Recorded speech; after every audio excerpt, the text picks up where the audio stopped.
শহরের বিশিষ্ট ব্যবসায়ী আফজাল আহমেদের দুই পুত্র, বড় পুত্র ইমন আর ছোট পুত্র ঈশান। বেশ খুশি পরিবার। এত টাকা পয়সা ধন দৌলত থাকার সত্ত্বেও মানুষের প্রতি ভদ্রলোকের আছে সহানুভূতিতা। মানুষ অসহায়ভাবে তার কাছে সাহায্য চাইলে কিংবা তিনি যদি রাস্তায় কোনো ফকিরকেও দেখেন তাহলে গাড়ি থেকে নেমে এসে তাকে সাহায্য করেন। আর সেখানে তারই আদরের ছোট সন্তানের গায়ে কেউ হাত তুলেছে, সেটা শোনার পর তিনি পুরোই উন্মাদ হয়ে গেছেন। তার উপর যখন গতকাল রাতে আফজাল সাহেবের বড় ছেলে অর্থাৎ ইমন আহমেদ যখন শুনল তার ছোট ভাইয়ের গায়ে কেউ হাত দিয়েছে, সে হসপিটালে আসে। এমন কিছু শোনার পর সন্ধ্যাবেলায় শুনে রাতের ফ্লাইটে দেশের উদ্দেশ্যে রওনা দেয় আর দুপুরের মধ্যেই বাসায় এসে উপস্থিত হয়। তারপর যখন জানতে পারে যে গার্লফ্রেন্ডের বাবা তাকে জোরপূর্বক অর্থাৎ ঈশান যে মেয়েটার সাথে সম্পর্কে ছিল, যাকে পছন্দ করত, ওই মেয়েটার পরিবার ওকে জোর করে কাল বিয়ে দিয়েছে। ঈশান বিয়ের আসরে গিয়ে কথা বলার চেষ্টা করলে মেয়ের ভাই ওকে মেরেছে। এইসব কথা শোনার পর ইমনের মাথায় আগুন জ্বলে উঠল। ছেলেটা পুরো বাড়ি মাথায় করে নেয়। ঠিক তখনই শাইলা বেগম এসে ছেলেকে থামানোর চেষ্টা করলে ছেলেটা থামল না। ইমন ঈশানের রুমে গিয়ে দেখল ছোট ভাই আতাশোয়া হয়ে বসে আছে, হাতে পায়ে আর শরীরের বেশ জায়গায় আঘাতের দাগ। ইমন এসে ছোট ভাইয়ের সামনে বসে বলতে আরম্ভ করলো, ভাই তুই আমাকে একটা বার বলিসনি কেন তোর গার্লফ্রেন্ডের বিয়ে হয়ে যাচ্ছে? তুই ওকে উঠিয়ে নিয়ে আসতি, তারপর বাকিটা আমি দেখে নিতাম। ভাইয়া এত হাইপার হয়েও না, দোষটা আমারই। ও নিজে থেকে বিয়েতে রাজি হয়ে গেছে আর আমি সেখানে গিয়ে বাধা দেওয়ার চেষ্টা করেছি। তোদের সম্পর্ক কতদিনের? 6 মাসের। ভালোবাসতো মেয়েটা তোকে? ঈশান মাথা নিচু করে হ্যাঁ সূচক উত্তর দিলেও চোখের পানি টলমল করছে। হাতের উল্টো পিঠ দিয়ে ছেলেটা চোখের পানি মুছে নিল। যার গার্লফ্রেন্ডের বিয়ে হয়ে গেছে সেই জানে কষ্টটা ঠিক কতটুকু হয়। এরই মাঝে আব্বু আম্মুর রুমে প্রবেশ করতেই ইমন ভাইয়ের মুখের পাশে হাত রেখে বলতে লাগলো, শোনা ভাই আমার, কে মেরেছে তোকে বল? তোর গায়ে অন্যায়ভাবে কে হাত তুলেছে? তুই তো কোনো ঝামেলা করিসনি, বল। কাল ওখানে গিয়ে কারোর সাথে কোনো সিন ক্রিয়েট করিসনি, বল না আমায়। ইমন, তুমি পাগলামি করো না। যাও ফ্রেশ হয়ে আসো, আর এসব বিষয়ে তোমার আব্বু দেখবে বলেছে। ওসির সাথে কথা হয়েছে ওনার। আম্মু, যা করার আমি করব। আমার ভাইয়ের গায়ে কেউ অন্যায়ভাবে হাত তুলেছে, আমি এসব কখনোই মেনে নিব না। আব্বু, তুমি আমাদের সাথে আসো, আমি গার্ডদের নিয়ে এখনই বেরোবো। এর একটা সুরা করতেই হবে। আমাদের সম্পর্কে কেউ একটা বাজে কথা বলার সাহস পায় না, তোমার সম্পর্কে কেউ একটা নেগেটিভ চিন্তা ভাবনা করতে পারে না। সেখানে তোমার ছেলের গায়ে হাত তুলেছে, তার পুরো একটা দিন পার হয়ে গেল, তুমি চুপ করে থাকবে? আমার ভাই অন্যায় করেনি, চুপ করে থাকার মানেই হচ্ছে সে অন্যায় করেছে। অন্যায় করে শাস্তি পাওয়াটা জায়েজ, আর না করেও শাস্তি পাওয়া না জায়েজ। আমার ভাইয়ের অন্যায় থাকতে তাতে ওকে যদি মেরেও ফেলতো, ওরা আমি হসপিটালে রেখে আসতো, তাতেও আমি কিছু বলতাম না। কিন্তু এখানে ঈশানের কোনো অন্যায় নেই, তাইলে কেন মেনে নেব সেটা? তুমি কি শুরু করলে বলো তো? আমি বলছি তো সব ঠিক। আব্বু, ওর গার্লফ্রেন্ডের বিয়ে হয়ে গেছে, তুমি বুঝতে পারছো? যাকে পছন্দ করে তার বিয়ে হয়ে যাওয়াটা একটা ছেলের কাছে কতটা কষ্টের। আমি কোনো কথা শুনতে চাই না আব্বু। হয় তুমি এর একটা বিহিত করবে, না হলে আমি কি করব নিজেও জানি না। আব্বু আম্মু অনেক চেষ্টা করেও ইমনকে থামাতে পারল না। ছেলেটা ছোট ভাইকে উদ্দেশ্য করে বলতে লাগলো, ভাই বল আমায়, কার মেয়েকে তুই পছন্দ করতি? কোন মেয়েকে ভালোবাসতি? সে আমাদের লেভেলের কেউ? গরিব মিডিল ক্লাস ফ্যামিলির কিছু আসে যায় না। বল কার মেয়েকে পছন্দ করতি? ঈশান কোনো কথা বলল না। এরই মাঝে ওদের বিশ্বস্ত গার্ড তামিম, যে সবসময় ঈশানের দিকে খেয়াল করে, সেই ছেলেটা এগিয়ে আসলো আর মাথা নিচু করে থেকে বলতে আরম্ভ করলো, ছোট ভাইজান আসলে আরাফ চৌধুরী ছোট মেয়েকে ভালোবাসতো। মেয়েটা রাজি থাকলে ওর পরিবার মেয়েটাকে ব্ল্যাকমেল করেছে, আর কালকে জোর দবস্তি অন্য একটা ছেলের সাথে বিয়ে দিয়েছে। তখন ঈশান ভাইজান গিয়ে বিয়েটা আটকানোর চেষ্টা করলে কাজ হয়নি। তাহলে তোরা কি করছিলিস তখন? তোরা মরে গেছিলিস? তোদের টাকা দিয়ে দিয়ে আব্বু কেন পুষে রেখেছে? আমার পুরো পরিবারকে দেখার জন্য না? তাহলে তোরা দেখতে পারলি না এতগুলো ছাগলকে কেন পুষে রেখেছে আব্বু? তোরা কেন পারলি না বিয়েটা আটকাতে? সরি ভাইজান, আমরা বুঝতে পারিনি এরকম কিছু হয়ে যাবে। আর ছোট ভাইজান হুটহাট করেই কাল ওই বাসায় চলে যায়। আমরা যতক্ষণে জেনেছি ততক্ষণে ওরা ভাইজানকে মেরেছে। আমরা কিছু করতে পারলাম না ওখানে গিয়ে। কাল বিয়ের সময় অনেক পুলিশ আর গার্ড সেখানে উপস্থিত ছিল। আমরা পরবর্তীতে গেলেও আটকাতে পারিনি। ঈশান ভাই, তুই এর প্রতিশোধ নিবি না? তুই না নিলেও আমি নেব। কে মেরেছে তোকে? আর ওদের বাড়িতে কে কে আছে বল। ভাইজান আরাফ চৌধুরীর 2 মেয়ে আর 1 ছেলে। ঈশান ভাইজান ওনার ছোট মেয়েকে পছন্দ করত। ওনার ছোট মেয়ের সাথে ভাইজানের সম্পর্ক ছিল বলেই জোরে মেয়েটার বিয়ে দিয়েছে। আব্বু, তোমার ছেলের গায়ে কেউ হাত তুলেছে আর তুমি চুপচাপ করে আছো? আব্বু, ওদের এত বড় সাহস হলো কি করে? যাদেরকে আমরা কয়েকবার কিনতে পারি তাদের কি করে সাহস হয় আমাদের সাথে লাগতে আসার? এর শাস্তি আমি ওদের দেব। ওই ছেলেকে তো আমি বোঝাবো আমার ভাইয়ের গায়ে হাত দেওয়ার ফল কি হতে পারে। ইমন, তুমি কি করতে চাইছো? আমি ওই ছেলেটাকে গিয়ে দেখে নিব ও কি করে পারলো আমার ভাইয়ের গায়ে হাত তুলতে। আজকে আমি ঈশানকে নিয়ে আবার ওদের সামনে যাব, তারপর দেখি ওর কত জোর। আর তুই কি যেন বলছিলিস তামিন? ওনার বড় মেয়ে এখনো বিয়ে হয়নি, তাই তো? জি ভাইজান, ছোট মেয়ে থেকে বড় মেয়ে দেখতে আরও বেশি সুন্দর আর ভদ্রসভ্য। এখনো বিয়ে হয়নি মেয়েটার। তোরা চল আমার সাথে। আজকে ওর সাথে ঈশানের বিয়ে হবে।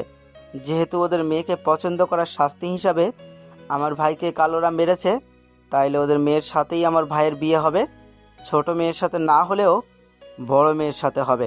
তারপর দেখি ওরা কি করে আমাকে আটকায়। আমি আজকে নিজে দাঁড়িয়ে থেকে ওদের বড় মেয়েকে তুলে আনবো। দেখি ওরা কি করে আমাকে আটকাতে পারে। ইমন গার্ডদের নিয়ে বেরিয়ে গেলে আব্বু ওদের এগিয়ে যেতে বলল। ইমন ঈশানের হাত ধরে টানতে টানতে বাহিরে বেরিয়ে গেল। অন্যদিকে আম্মু আব্বুকে আটকাতে গেলে উনি বলতে লাগলেন, সায়লা, আমাকে জোর করো না। আমার ছেলের কোনো দোষ না থাকা সত্ত্বেও ওরা আমার ছেলের গায়ে হাত দিয়েছে। কাল ইমন ওইখানে থাকলে আমি বিশ্বাস করে নিতাম যে ইমন কারোর সাথে সিনক্রেট করেছে, কিন্তু ঈশান কারোর সাথে জোর গলায় কথা বলার ছেলে না। সেখানে কিনা ওর গায়ে অন্যায়ভাবে কেউ হাত দেবে আর আমি সেটা চুপ করে থেকে দেখব? আমার বড় ছেলে যা করেছে করতে দাও। সায়লা, তোমার না ছেলের বউ দেখার খুব ইচ্ছা? আজকে তোমার ইচ্ছা পূরণ হবে, বিয়ে হবে তোমার ছেলের। ওগো, তুমি বুঝতে পারছো না? ঈশান যে মেয়েকে পছন্দ করতো কাল সেই মেয়ের বিয়ে হয়ে গেছে। তাহলে অন্য মেয়ের সাথে কি করে? সায়লা, ইমনের কথার উপর ঈশান কথা বলবে না। ওদের বড় মেয়ের সাথেই ঈশানের বিয়ে হবে। যে অন্যায় করেনি তারপরও সে অন্যায়ের শাস্তি আমার ছেলেকে পেতে হয়েছে। শাস্তিটা যেহেতু পেয়েছে, তাহলে এখন অন্যায় করে সেটাকে হালাল করবে। তুমি কোনো কথা বলবে না। তুমি বরণডালা সাজিয়ে রাখো, তোমার ছেলের বউ আসছে। আফজাল সাহেব বাসা থেকে বেরিয়ে গেলেন। শায়লা বেগম স্বামী সন্তানদের আটকাতে না পেরে বেডের উপর ধপাস করে বসে পড়লেন। বড় ছেলের রাগটা হয়েছে বাবার থেকেও বেশি, আর ছোট ছেলেটা শান্ত স্বভাবের। অন্যায়ভাবে কেউ আফজাল সাহেবের ছেলের গায়ে হাত তুলেছে, সেটা পুরো শহরটা জেনে গেছে। তারপর সকাল হতেই সব কিছু জানাজানি হলো। কারা মেরেছিল আর কী জন্য মেরেছিল, এসব জানার পর আব্বুর খারাপ লাগছিল। ইমন এসে যেন বিষয়টা সহজ করে দিল। ও আধা ঘন্টার মধ্যেই আরাফ চৌধুরীর বাড়ির সামনে চলে আসে। তারপর গাড়ি থেকে নেমে এক গাদা গার্ড নামে। আফজাল আহমেদ 2 ছেলে আর 25-30 জন গার্ড বাসার দিকে এগিয়ে যেতে লাগলো। কালকের বিয়ের বন্দোবস্ত আর আয়োজনের বিষয়টা এখনও আছে। বাসায় হয়তো এখন অনেক মেহমান আর আত্মীয় স্বজন দিয়ে ভরপুর। বাসার সদর দরজার সামনে আসলে দারোয়ান ওদের আটকাতে গেলে তানিম লোকটাকে সরিয়ে দিল। তারপর ভিতর থেকে ওদের কয়েকজন লোকজন এগিয়ে এসে বাধা দিতে গেলে ইমন এক টানে ঘুষি আর একটাকে লাথি মারতেই দুজন দুপাশে ছিটকে পড়ে গেল। ইমন ঈশানের হাত বাসার ভিতর প্রবেশ করেই ছেড়ে দেয়। তারপর ডাইনিংয়ের দিকে একটা হকি স্টিক হাতে এগিয়ে এসে টি টেবিলের উপর সজোরে বাড়ি বসালো। আরেকটু এগিয়ে এসে পাশে থাকা টিভিটাকে আঘাত করতেই সেটা ভেঙে গুঁড়িয়ে গেল। বাসাতে হঠাৎ এমন অতর্কিত ভাঙচুরের শব্দ হতেই আত্মীয় স্বজন সবাই ওদের দিকে তাকালো। এরই মাঝখানে আফজাল আহমেদ চিৎকার করে আরাফ চৌধুরীকে ডাকতে লাগলেন। আফজাল সাহেবের চিৎকার চেঁচামেচিতে আরাফ চৌধুরী দৌড়ে নিচে নেমে আসলেন। তারপর এতগুলো গার্ড আর লোকজন দেখে হতভম্বের ন্যায় তাকিয়ে রইলেন।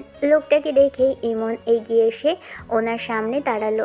পা থেকে মাথা অবধি দেখে বলতে আরম্ভ করলো। কাল আমার ভাইকে একা পেয়ে মেরেছেন তাই না? আজকে আমি যদি সবার সামনে আপনাদের থবড়াগুলো চেঞ্জ করে দিই তাহলে কেমন লাগবে? আপনাদের সাহস হলো কী করে আমার ভাইয়ের গায়ে হাত দেওয়ার? আপনি জানেন আমি যদি চাই তাহলে আপনাকে কয়েকবার কিনে ফেলতে পারি। আমার আব্বু যদি চায় আপনার ব্যবসা করা এই দেশে বন্ধ হয়ে যাবে। আপনি সব কিছু জানার পরও আমার ভাইকে উপেক্ষা করার সাহস কী করে করতে পারলেন? আপনার তো ভাবা উচিত ছিল। আপনার তো আগে ভাবা উচিত ছিল যে আপনার ছোট মেয়েকে আমার ভাই পছন্দ করে। ইমন, তুমি কিন্তু বেয়াদবি করছো। উনি তোমার ছোট ভাইয়ের শ্বশুর। তুমি ওনার সাথে এমন করে কথা বলতে পারো না। আমি কথা বলছি, তুমি শান্ত হও। এরই মাঝখানে আরাফ সাহেবের ছেলের ওয়াইফ আর বড় মেয়ে নিচে নেমে আসলো। মেয়েটা এগিয়ে এসে দূরে দাঁড়িয়ে রইল। আফজাল আহমেদ এগিয়ে এসে আরাফ সাহেবের সামনে দাঁড়িয়ে বলতে আরম্ভ করলো। অন্যায়টা আপনারা জেনেই করুন আর না জেনেই করুন, শাস্তিটা আপনাদের পেতেই হবে। আমার ছেলের কি অন্যায় ছিল? আপনাদের সাথে সিনক্রেট করেছিল, নাকি আপনাদের মেয়েকে তুলে নিয়ে যাওয়ার চেষ্টা করেছিল? ব্ল্যাকমেল করে মেয়ের বিয়ে দিয়েছেন, ঠিক আছে। আপনি একবার আমাকে জানালে আমি জোর করে আমার ছেলেকে নিয়ে যেতাম, কিন্তু সেটা না করে আমার ছেলের গায়ে হাত তুলে জীবনের সবচেয়ে বড় ভুলটা আপনি করে ফেলেছেন আরাফ সাহেব। সে অন্যায়ের ফলস্বরূপ শাস্তিটা আপনাদের পেতেই হবে। আপনাদের প্রায়শ্চিত্ত করতে হবে, অনেক বড় প্রায়শ্চিত্ত করতে হবে। দেখুন আপনারা কিন্তু ভুল করছেন। বাসায় এসে আপনারা এমন সিন ক্রিয়েট। আরাফ চৌধুরী ছেলের কথাতে ইমন রেগে তেড়ে আসলো। তারপর হকি স্টিক দিয়ে যখনই ছেলেটাকে আঘাত করতে যাবে তার আগেই ঈশান হকি স্টিক ধরে ফেললো আর ভাইকে উদ্দেশ্য করে বলতে লাগলো। ভাইয়া, ওনার গায়ে হাত দিও না। উনি আমাকে মেরেছে, সেটা ওনার ভুল ছিল। কিন্তু উনি এখন আমাদের আত্মীয় হতে চলেছে। আত্মীয়দের গায়ে হাত তুলতে নেই। ঠিক বলেছিস তুই। আমি ওকে মারবো না। ও যেটা করেছে সেটার জন্য শাস্তি পেতে হবে, তবে ওকে না, ওর বোনকে পেতে হবে। দেখুন আফজল সাহেব, আমি বুঝতে পারিনি ও আপনার ছেলে। যদি বুঝতে পারতাম তাহলে কখনোই এরকম ভুল করতাম না। আপনি আমাকে একটু সুযোগ দিন, আমি আপনাকে সবটা বুঝিয়ে বলছি। কি বোঝাবেন আপনি আমাকে? বলুন, কি বোঝাবেন? আপনি আমার ছেলের গায়ে না জেনে আঘাত করেছেন, সেটা আপনি অবশ্যই জানতেন না ঈশান আমার ছেলে। আপনার সাহস কি করে হলো আমার ছেলের গায়ে হাত দেওয়ার? আমরা মানুষের কাঁধে কাঁধ মিলিয়ে চলি, কখনো অহংকার দেখাই না। আর আপনি আমার ছেলেকে মেরেছেন, এটা মেনে নিব আমি? আব্বু, এত কথা বলার কিছু নেই। আমরা যেটা করতে এসেছি সেটাই করি। দেখুন আঙ্কেল, আপনি কিন্তু বাসায় এসেছেন, সিন ক্রিয়েট করছেন। আপনারা এমন করতে পারেন না। আমরা চাইলে পুলিশের কথা শোনার সাথে সাথে ইমনের মেজাজটা আবারও বিগড়ে গেল। ছেলেটা হকি স্টিকটা তানিমের দিকে ছুঁড়ে দিয়ে কোমর থেকে ও লাইসেন্স করা রিভলভারটা বের করে তারপর মুখের সামনে এনে ঘোরাতে ঘোরাতে বলতে আরম্ভ করলো। কি যেন বলছিলি? আর একবার বল। তোর আইন আমি জায়গা মতো ভরে দেব। তোর কত বড় সাহস, তুই আমার ভাইয়ের গায়ে হাত দিস? তারপরও যে সোজা হয়ে দাঁড়িয়ে আছিস সেটা শুধু আমার ভাইয়ের জন্য। তুই বাড়ির কথা বললি না? এই বাড়ি আমি ভেঙে গুড়িয়ে দেব। ইমন, শান্ত হও, সিনক্রেট করো না, আমি কথা বলছি। আফজল সাহেব, আমাদের ভুল হয়ে গেছে। আমরা যতক্ষণ জানতে পেরেছিলাম ও আপনাদের ছেলে, ততক্ষণে আমার মেয়ের বিয়েটা দিয়ে ফেলেছি, আর আমাদের ভুলটা হয়ে গেছে। তার জন্য আমি আপনার কাছে হাত জোড় করছি। সেটা বললে তো চলবে না, ভুলের মাসুল আপনাকে দিতেই হবে। হাত জোড় করে ক্ষমা চাইলে তো সমাধান হবে না। আচ্ছা, তাই যদি হয় তাহলে আমি আপনার কাছে ক্ষমা চাইছি। আপনি যে কাল আমার ছেলের সাথে আপনার মেয়ের বিয়ে না দিয়ে উল্টো আমার ছেলেকে আঘাত করেছেন, সেটা ফিরিয়ে দিতে পারবেন? কি হলো দিন আমাকে ফিরিয়ে? আফজাল সাহেবের এমন দ্বারা কথা শুনে বাসার সবাই চুপ করে রইলেন। তখন উনি একটা ধমক দিয়ে বলতে শুরু করলেন। সব জায়গায় ক্ষমা দেখানো, আর কতটুকু ক্ষমা আপনার এখন দেখান? আজকে আপনার চোখের সামনে থেকে আপনার বড় মেয়েকে আমার ছেলে তুলে নিয়ে যাবে। ক্ষমতা থাকলে আটকে দেখান। আর এই যে ছেলে, খুব ফটাফট করছো। তুমি আমাকে চেনো না। আমার বাবা ভাই থেকে শুরু করে আমার পুরো পরিবার বিজনেসম্যান। তারপরও আমরা সেটা দেখাইনি। আমরা মানুষের সাথে মিলে চলতে পারি। আর তুমি বাবার সামান্য টাকা পয়সা হতেই এত অহংকার দেখাচ্ছ। তুমি আমার ছেলের গায়ে হাত দিচ্ছ। বুঝতে পারছো যে এটা কত দূর গড়াতে পারে? আরাফ সাহেবের ছেলেটা মাথা নিচু করেছিল। এখন আমার ভাইয়ের গায়ে তুই আঘাত করবি? আমি সামনে আছি। আজকে মার তুই আমার ভাইকে। আজকে তোর সাহস দেখব আমি। কি হলো, মার। ঈশান আবারও ভাইকে আটকে দিল আর বলতে লাগলো, ভাইয়া, ওর কোনো দোষ নেই। ও ভুল করেছে। তার জন্য শুধু ওকে না, ওর পুরো পরিবারকে শাস্তি পেতে হবে। পুরো শহরের মানুষ আমাদের নিয়ে হাসাহাসি করছে। এসব বন্ধ করতে হবে। আর সেটা ওদের মাধ্যমেই। ওদের যেভাবে সাহস হয়েছে ঠিক সেভাবেই সাহসটা কমিয়ে দিতে হবে। তুই ঠিকই বলেছিস। এদের মেয়ে কোথায়? এদের বড় মেয়ে কোথায়? দেখো বাবা, তুমি সিনক্রিয়েট করো না। আমি তো বলছি আমি ক্ষমা প্রার্থী। আমি অন্যায় করেছি তার জন্য। এই অন্যায়ের কোনো ক্ষমা হবে না। আপনারা যেটা করেছেন সেটার জন্য আপনাদের শাস্তি পেতেই হবে। সবচেয়ে বড় বিষয়, আপনার মেয়ের সাথে আমার ছেলের বিয়ে হয়নি। আমার ছেলে আপনাদের মেয়েকে পছন্দ করত। আপনারা চাইলেই পারতেন সবটা সমাধান করে নিতে, কিন্তু সেটা না করে উল্টো আমার ছেলের গায়ে হাত তুলেছেন।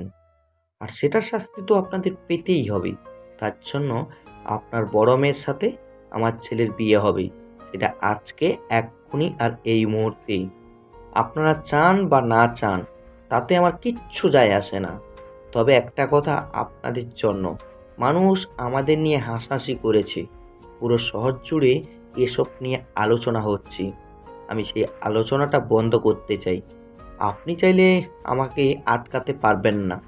আমি আজকে আপনার মেয়েকে জোর করে এখান থেকে নিয়ে যাবই, আমার ছেলের পুত্রবধূ হিসেবে।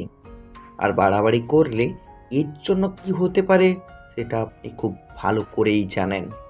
আর আমি জানি আপনি বাড়াবাড়ি করবেন। এখন আপনি চুপ করে থাকলেও আপনার এই ছেলের কান ভাঙানোতে আপনি একটু বাদেই আবার পুলিশের কাছে যাবেন, তাই তো? তখন আপনার মেয়েকে নিয়ে যাওয়ার আপনি থানাতে কমপ্লেন করে আমার কি করতে পারেন আমিও সেটা দেখতে চাই। বাসায় থাকা সব মেহমান দাঁড়িয়ে থেকে ওদের বাবা ছেলের এরকম সব কথা শুনছে। আফজাল সাহেবের বড় ছেলেটার মাথা অত্যন্ত গরম হয়ে আছে। সেটা বুঝতে পেরেই আরাফ চৌধুরীর পুরো পরিবার চুপচাপ দাঁড়িয়ে রইল। অন্যদিকে ঈশান খেয়াল করলো সিঁড়ির কাছে একটা মেয়ে দাঁড়ানো। এই মেয়েটাই হয়তো তানিশার বড় বোন খুশি। ঈশান নামটা শুনেছিল, তবে কখনো দেখা হয়নি। কিন্তু আজকে প্রথমবার দেখছে। আসলে মেয়েটা সুন্দরী, তবে সুন্দরী বললে ভুল হবে, অত্যাধিক লেভেলের সুন্দরী। ঈশান কিছুক্ষণ মেয়েটার দিকে তাকিয়ে থাকলো। কি হলো আব্বু? কি বলেছে? তুই শুনতে পাসনি ঈশান? নাকি তোকে এখনও বুঝিয়ে দিতে হবে? যা গিয়ে নিজের হবু বউকে নিয়ে আয়। আজকে ওর সাথে তোর বিয়ে হবে, দেখি কে আটকায়। এরই মাঝে তামিম ঈশানের কাছে এসে পড়ল। মেয়েটা সিঁড়ির কাছে দাঁড়ানো। ঈশান যেটা কেস করেছে সেটাই হয়েছে। ঈশান আর এক মুহূর্তেও দেরি করলো না। মেয়েটার দিকে এগিয়ে যেতেই আরাফ সাহেব বারণ করতে লাগলো। আফজাল সাহেব ওনাকে ধমক দিয়ে থামিয়ে দিলেন। ঈশান গিয়ে মেয়েটার সামনে দাঁড়াতেই ও পিছনে যেতে আরম্ভ করলো। ঈশান হঠাৎই মেয়ের হাতটা ধরে ফেললো। সাথে সাথে মেয়েটা ছোটার চেষ্টা করে বলতে লাগলো, কি কি করছেন? আমাকে ছাড়ুন প্লিজ। আমি কি অন্যায় করেছি? আব্বু ভাই ওকে ছাড়তে পারো না, প্লিজ আমাকে ছেড়ে দিন। আপনি আমার সাথে এমন কেন করছেন? ঈশান, একটা মেয়েকে আনতে এত সময় লাগে? আর ও কি সহজে আসতে চাইবে?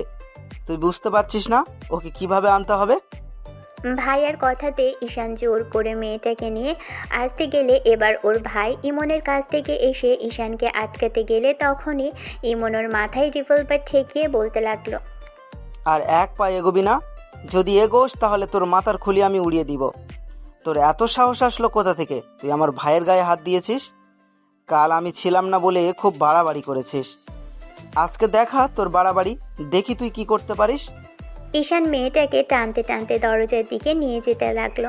অন্যদিকে মেয়ের বাবা মানে আরব সাহেব বারবার বারণ করতে লাগলেন ওনার মেয়েকে নিয়ে না যেতে। মেয়েটা কান্নাকাটি জুড়ে দিল ছাড়া পাওয়ার জন্য। ঈশান জোর করে হাত ধরে টানতে টানতে ওকে বাইরে নিয়ে আসে। বাসার সবাই হতবাক হয়ে আছে আজকের এমন একটা কাজে। মেয়েটার বাবা মা ভাই অনেক রিকোয়েস্ট করার পরও ঈশান ইমন কিংবা ঈশানের আব্বু কেউই ওদের কথা শুনল না। শেষে মেয়েটা ছোটার জন্য জোর জবরদস্তি করতেই তখন ঈশান ওকে হ্যাঁচকা টান দিয়ে কোলে উঠিয়ে নেয়। মেয়েটা অবাক চোখে ঈশানের দিকে ফ্যাল ফ্যাল করে তাকিয়ে রইল। কাঁদতে লাগলো ঈশানের থেকে ছোটার চেষ্টা করে। ইমন এসে ঈশানের পাশে দাঁড়িয়ে থেকে বলতে লাগলো, পার্সোনালিভাবে তোমার সাথে আমার কোনো শত্রুতা নেই বোন, তবে তোমার ভাই আর বাবা কাল অনেক বড় অন্যায় করেছে, তার জন্য তোমাকে আমাদের সাথে যেতে হবে। তবে ভয় পেও না, তোমাকে আমরা রক্ষিতা হিসাবে নিয়ে যাচ্ছি না, তুমি আমার ছোট ভাইয়ের বউ হবে, আর আজকেই তোমাদের বিয়ে হবে। যদি এরপর কোনো কথা বাড়াও তাহলে সেটা তোমার ভাই আর বাবার জন্য ক্ষতির কারণ হবে। এখন তুমি ভেবে দেখতে পারো, তুমি আমাদের সাথে সহজে যাবে নাকি আমাদের কিছু করতে হবে। ইমন একটা ধমক দিতেই মেয়েটা ফ্যাচ ফ্যাচ করে কেঁদে উঠল। আরও ভয় পেয়ে ঈশানের গলাটা ওই অবস্থাতেই জড়িয়ে ধরে কেঁদে কেঁদে বলতে লাগলো, আপনারা আপুর কোনো ক্ষতি করবেন না প্লিজ। আমি আপনাদের সাথে যাচ্ছি। আমি আমি আমি কাঁদবো না, আমি কোনো কথাও বলবো না, তারপরেও দয়া করে ওদের সাথে কিছু করবেন না। তাহলে চুপচাপ আমাদের সাথে চলুন।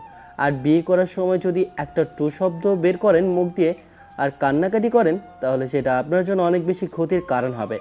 কাল সবার সামনে আপনারা আমাকে মেরেছেন। আপনার হয়তো কোনো দোষ ছিল না, কিন্তু আপনার আব্বু আম্মুকে আপনি আটকাতে পারতেন। ঈশান মেয়েটাকে জোর করে গাড়িতে ওঠালো। তারপর ওর পাশে বসে ওর একটা হাত জোর করে ধরে রাখলো। মেয়েটা বাচ্চাদের মতো কাঁদতে লাগলো দেখে তখন ইমন একটা ধমক দিতে মেয়েটার মুখে হাত দিয়ে ফুপিয়ে উঠতে লাগলো। তারপর বারবার রিকোয়েস্ট করতে লাগলো ছেড়ে দেওয়ার জন্য। শেষে মেয়েটা ঈশানের চোখে পানি টলমল করছে স্পষ্ট দেখতে পারলো। আর তাতেই বুঝতে পারলো কাল ছেলেটার সাথে ওর আপু আর ভাই কত বড় অন্যায় করেছে। আর এতক্ষণ যাবৎ মেয়েটা সবার সামনে উপস্থিত থেকে সবটাই শুনেছে যে ছেলেটা ওর ছোট বোন তানিশাকে ভালোবাসতো আর এখন খুশি তাকে বিয়ে করতে হবে। এসব কিছু শোনার পর খুশির মাথায় আকাশ ভেঙে পড়েছে। পালিয়ে যাওয়ার মতো সময় সুযোগটা পায়নি। যে মেয়েটাকে ঈশান তুলে এনেছে মেয়েটা দেখতে একদম পরীর মতো। মেয়েটাকে এমন করে কাঁদতে দেখে মনে হয়েছে এই মুহূর্তে বুকের মাঝে জড়িয়ে ধরতে। কান্না করার ফলে মেয়েটা হেঁচকি তুলছে। ঈশানের ইচ্ছে করছিল চোখের পানি মুছে দিতে, কিন্তু আপুর ভাইয়ের সামনে সেটা পারছে না। তার উপর আবার ওরই ছোট বোনকে ভালোবাসতো।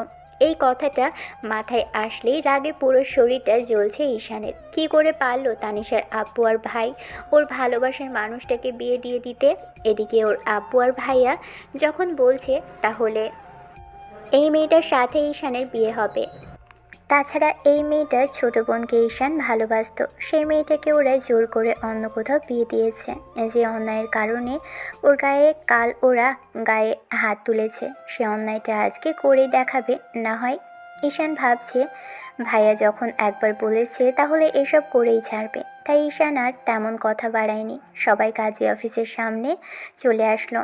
আম্মু আরও অন্যান্য লোকজন থেকে শুরু করে এমনকি ঈশানের বন্ধুরা সব কিছু জানার পর সেখানে চলে এসেছে। ঈশান গাড়ি থেকে নামলো। মেয়েটা নামতে চাইছে না দেখেই ওকে জোর করে হাত ধরে টানতে টানতে নামালো। মেয়েটা সেই জেদ করছে যাবে না বলে, তাই মেয়েটাকে জোর করে ঈশান আবারও কোলে ওঠালো। তারপর কাজী অফিসের ভিতরে নিয়ে যেতে গেলে মেয়েটা বলতে লাগলো, আমি আপনার কি ক্ষতি করেছি? আপনি আমার সাথে সিনক্রিয়েট কেন করছেন? আমি তো কোনো অন্যায় করিনি। আপু ভাইয়াকে শাস্তি দিন, আমাকে জোর করে কেন তুলে যাচ্ছেন? আপনি তো আমার ছোট বোনকে। কাল ছোট বোনের বিয়ে দিয়েছেন আপনারা, খুব মহৎ কাজ করেছেন। এখন তো আমাকে আপনার বিয়ে করতেই হবে। বিয়ে তো আপনাকে করতেই হবে। আপনি বিয়ে না করে কোথাও যেতে পারবেন না। আব্বু আর ভাইয়ার কথার বাইরে কিছুই হবে না। যদি কিছু হয় তাহলে ওদের কথাতেই হবে। আর হ্যাঁ, যেটা নিয়ে কথা উঠেছে আমি চাই না সেটা নিয়ে আর সামনের দিকে কথা হোক। আপনাদের এমন কাজের জন্য আমার আব্বুর সম্মানে লেগেছে, তাই বিয়েটা আপনাকে করতেই হবে। আর হ্যাঁ, যদি কথা বাড়ান তাহলে সেটা আপনার আব্বু আম্মুর জন্য ক্ষতির কারণ হবে। আমার ভাইয়া ঠিক কতটুকুর আগে সেটা তো দেখেছেনই। তাই ভদ্রমেয়ের মতো এখন কাজী অফিসের ভেতরে গিয়ে সাইন করে দেবেন। আর ভুলেও বলবেন না আপনি বিয়েতে রাজি নন, তাহলে আপনার আব্বু আর ভাইয়ের ক্ষতি হবে, সেটা আমিও আটকাতে পারবো না। মেয়েটা কাঁদতে দেখে ইমন ভাইয়া আবারও ধমক দিতেই আবু বারণ করতে লাগলো ইশারায়। ইমন ভাইয়া কিছুটা শান্ত হলে ওরা কাজী অফিসের ভিতরে আসলো। ঈশান মেয়েটাকে একটা জায়গায় বসিয়ে দিয়ে নিজে ওর পাশে বসলো। ঈশান মেয়েটার হাত ধরে রেখেছে। আবু কাজীকে বিয়েটা পড়াতে আরম্ভ করতে বললে কাজী ফ্যাল করে ওদের দিকে তাকিয়ে রইল। ইমন কাজীকে ধমক দিতেই লোকটা কাঁপা কাঁপা কণ্ঠে বলতে লাগলো, না মানে আসলে বলছিলাম কি বাবা, মেয়েটা তো কাঁদছে, দেখেই বোঝা যাচ্ছে ও বিয়েতে রাজি না। তাই বলছিলাম কি জোর করে বিয়ে দেওয়াটা কি খুব বেশি জরুরি? পরে পুলিশ কেস টেস হলে আমাকে নিয়ে টানা হেঁচড়া হবে। তাই বলছিলাম কি বুঝে শুনে। ইমন রিভলভারটা টেবিলের উপর রাখতেই ভদ্রলোক তাড়াহুড়ো করে কাজ শুরু করলেন। এখন নিশ্চয়ই আপনাদের কাজ করতে অসুবিধা হবে না। আপনার যত টাকা লাগবে আমরা দিব, আপনার কোনো সমস্যা হবে না। আপনি বিয়ের কাজ শুরু করুন। আধা ঘন্টার মধ্যেই দুজনের বিয়ে সম্পন্ন হলো। তবে মেয়েটা কান্নাকাটি করে বলছিল বিয়েটা করবে না। খুশি ভাবতেও পারেনি কাল বোনের বিয়ের পরেই আজকে ওর বিয়েটাও হবে, তাও যাকে বিয়ে করলো সেই ছেলেটা আর কেউ নয়, ওরই ছোট বোনের বয়ফ্রেন্ড। এইসব ভেবেই খুশি ফুপিয়ে ফুপিয়ে কাঁদতে লাগলো। এবার ঈশানের আম্মু এসে মেয়েটার চোখের পানি মুছিয়ে দিয়ে বলতে লাগলো, ভয় নেই মামনি, তোমার সাথে আমরা আর কোনো সিন ক্রিয়েট করছি না। তবে হ্যাঁ, তোমার আব্বু আর ভাইয়া অনেক বড় অন্যায় করেছে।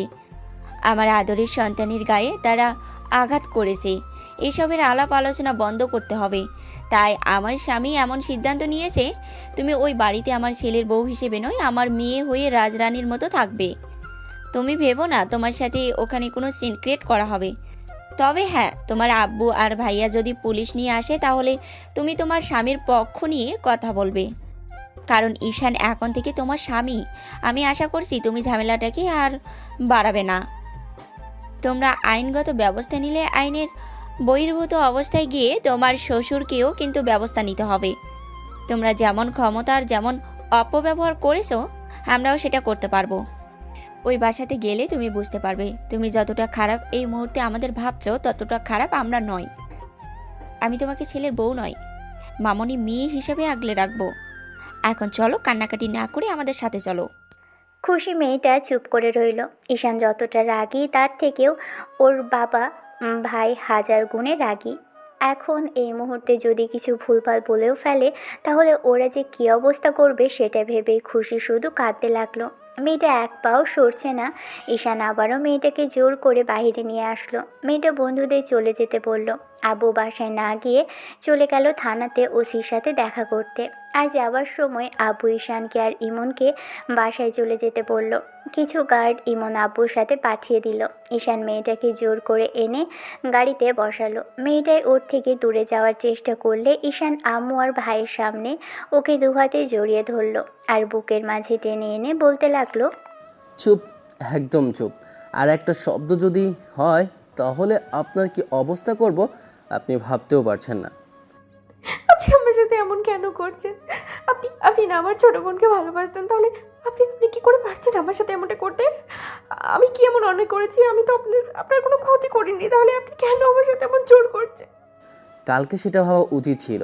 আব্বু আর ভাইকে কাল আটকাতে পারতেন। বোনের বিয়ে দেওয়ার সময় একটা আবার ভাবা উচিত ছিল যে আমার কোনো অন্যায় নেই, তাহলে অন্তত আজকে আমাকে এই কাজটা করতে হতো না। আপনার বোনকেই আমি বিয়ে করতাম, কিন্তু আপনারা সেটা না করে কাল আমার সাথে অনেক বড় অন্যায় করেছেন। এতে এতে আমার কি দোষ? আমি তো জানতামই না যে এরকম কিছু হবে। আপনারা যে এত রাগী আমি বুঝতে পারিনি, তাহলে কখনোই আব্বু আর ভাইয়াকে এগুলো করতে দিতাম না। আব্বু আর ভাইয়া ভুলের শাস্তি কেন আমাকে দিচ্ছেন? চুপ, একদম চুপ। আর একটা কথা বলে কিন্তু এখন গায়ে হাত তুলব। মেয়েটা ফ্যাল করে বাচ্চাদের মতো কাঁদতে লাগলো। ঈশান ওকে আর একটু শক্ত করে বুকের সাথে জড়িয়ে ধরতেই মেয়েটা শুধু ফোপাতে লাগলো। আম্মু ওদের পাশেই বসেছিল। আম্মু বারবার মেয়েটাকে বারণ করার সত্ত্বেও মেয়েটা কাঁদতে লাগলো। ঈশান বাসার সামনে এসে মেয়েটাকে কোলে তুললো আর তাতেই মেয়েটা চুপচাপ শুধু চোখের পানি ফেলতে লাগলো। বাসার মানুষগুলোকে ছেড়ে এসেছে আর আজকে এরকম একটা পরিস্থিতিতে ওর বিয়ে হলো বলেই খুশি হতে পারছে না। ঈশান মেয়েটাকে বাসার ভিতরে আনতেই আম্মু তাড়াহুড়ো করে কোথাও একটা চলে গেল। তারপর ছেলের বউকে বরণ করা হলে বউকে ঘরে নিয়ে যেতে বললেই ঈশান মেয়েটার হাত ধরল। মেয়েটা যাবে না বলে জেদ করতেই ঈশান ওকে জোরে সোরে একটা ধমক দিলে মেয়েটা কেমন যেন ভয়ে কেঁপে উঠল। শাশুড়ি আম্মুর সামনে এরকম করতে হয় না। এখন ভদ্র মেয়ের মতো আমার সাথে চলুন। যদি আপনি তেরা বেঁকা হন তাহলে সেটা আপনার আব্বু আর ভাইয়ার জন্যই ক্ষতি হবে। এখন আপনি নিশ্চয়ই চাইবেন না যে ওদের কোনো ক্ষতি হোক। আপনারা আমাকে মেরে ফেলুন, আমার সাথে যা করার তাই করুন, তারপরে ওদের কোনো ক্ষতি করবেন না। আমি মেয়ে হয়ে আব্বুর ক্ষতিটা কী করে চাইবো বলুন? দয়া করে আপনারা আব্বু আমাকে বলুন না যে আমাকে যা ইচ্ছে করুক, তারপরে যেন ওদের কোনো ক্ষতি না করে। আমাকে ছেড়ে দিন না প্লিজ। আমি কথা দিচ্ছি, আমি আব্বু আমাকে বলবো আপনাদের সরি বলতে। কি বললে তুমি? আমি তোমাকে বিয়ে করেছি, বউ হিসেবে বাসায় নিয়ে এসেছি, আর তুমি বলছো তোমাকে ছেড়ে দিতে? এটি কি করে সম্ভব? এই মেয়ে, পাগল হয়েছে তুমি? না, আমি এই বিয়ে মানি না। আপনারা জোর করে আমাকে বিয়ে করতে বাধ্য করেছেন। আমি এই বিয়েতে কোনোদিনও রাজি ছিলাম না, আপনারা জোর করেছেন আমাকে। কি বললে? আর একবার বলো শুনি। হ্যাঁ তো, জোর করেই তো আমাকে খুশি মেয়েটা কথা বলে শেষ করতে পারল না, তার আগে ঈশান ওর মুখটা চেপে ধরল। তারপর মেয়েটার মুখের কাছে মুখ টানতেই খুশি ভয়ে চোখজোড়া বন্ধ করে নেয়। ঈশান এক হাতে ওর চুলের পিছনে ধরল, আর এক হাতে মুখটা চেপে ধরে বলতে লাগলো, বিয়েটা তুই মানিস বা না মানিস, এখন থেকে তোকে আমার সাথেই থাকতে হবে। আর তোর বাবা ভাই যদি পুলিশ নিয়ে আসে কিংবা বেশি ঝামেলা করে, তাহলে তুই বলবি তুই নিজের ইচ্ছাতেই আমার সাথে এসেছিস, তুই আমাকে ভালোবাসিস, তুই আমার সাথে ভালো আছিস। যদি না বলিস তাহলে আমার বাজে চেহারার প্রথমবারের মতো তুই দেখতে পারবি। আমি তোকে বিয়ে করেছি ছেড়ে দেওয়ার জন্য না। তুই আমাকে ভালোবাসিস আর না বাসিস, তোকে আমার সাথেই থাকতে হবে, আর সারা জীবন থাকতে হবে। খুশি চোখ দিয়ে পানি গড়িয়ে পড়ছে। মেয়েটা ব্যথায় কেমন কুকে উঠতে লাগলো। ঈশান ওকে ছেড়ে দিল।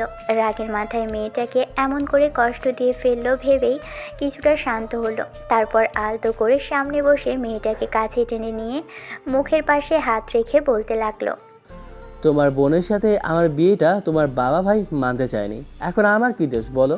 আমি কি অন্যায় করেছিলাম? আমি কি কোনো অন্যায় করেছিলাম? ভালোবাসাটা অন্যায় ছিল? আমি তোমাদের থেকেও বড় ঘরের সন্তান, তাহলে আমাকে কেন তোমার আব্বু আর ভাই মানতে পারলো না? আমাদের ভালোবাসা হারানোর যন্ত্রণাটা কতটুকু সেটা তুমি বুঝবে কি করে? যাই হোক, তোমাকে আমার সাথেই থাকতে হবে। তুমি যতই জোর জবরদস্তি করো আর আইন দেখাও, আমার কাছ থেকে চলে যেতে পারবে না। আমি আবারও ভালো মতো বলছি, তুমি এখান থেকে পালানোর চেষ্টা করেও যেতে পারবে না, কারণ বাইরে শত শত গার্ড রয়েছে, ওরা তোমাকে কোথাও যেতে দেবে না। তুমি সময় নাও, আমাকে মানতে তোমার সময় লাগবে। আমি চাই না তোমার সাথে কোনো প্রকার জোর করতে। বিয়ে যেহেতু করেছি, আজ বাদ কাল দুজনের মাঝে ভালোবাসা হবেই, কাছাকাছি দুজনেই আসবই। আমার এমন মনের অবস্থাতেও আমি তোমাকে এইসব কথা বলছি। তোমার মেনে নিতে সময় লাগবে, তার জন্য তুমিও সময় পাবে। তুমি বাসার প্রত্যেকটা মানুষকে ঘৃণা করতে পারো, কিন্তু দিন শেষে এদেরই তোমাকে ভালোবাসতে হবে। আজকের পর থেকে তোমার এদের সাথেই থাকতে হবে। তাই ভুলেও এমন কিছু করো না, কিংবা তোমার বোনের মতো কাজ করো না যার জন্য তুমি আমাকেও হারাও আর তোমার স্বামীর বাড়িতে থাকাটা তোমার জন্য কষ্টকর হয়ে যায়। আর হ্যাঁ, যত তাড়াতাড়ি সব মানিয়ে নেওয়ার চেষ্টা করবে তোমার জন্য সেটা ভালো হবে। না, আপনি কি করবেন? আব্বু আমার ক্ষতি করবেন? তার থেকে আপনারা আমাকে। না, তোমার সাথে জোর করব, আর জোর করলে একটা পুরুষ একটা মেয়ের সাথে কি করতে পারে সেটা তুমি খুব ভালো করেই জানো। কিন্তু আমি চাইছি না জোর করতে। তুমি নিজে থেকে আমার কাছে আসবে, আর নিজে থেকে চাইবে যেন আমি তোমার কাছে আসি, ভালোবাসি। সেটা হবে না।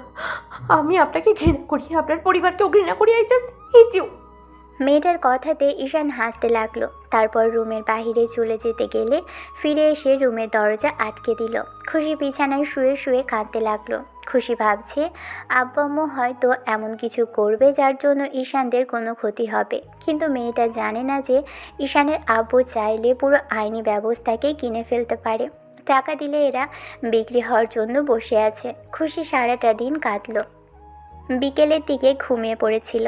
সন্ধ্যার দিকে যখন ঘুম ভাঙল, খেয়াল করে দেখলো রুমের লাইটটা জ্বলছে। খুশি উঠে চুপচাপ বসে রইল।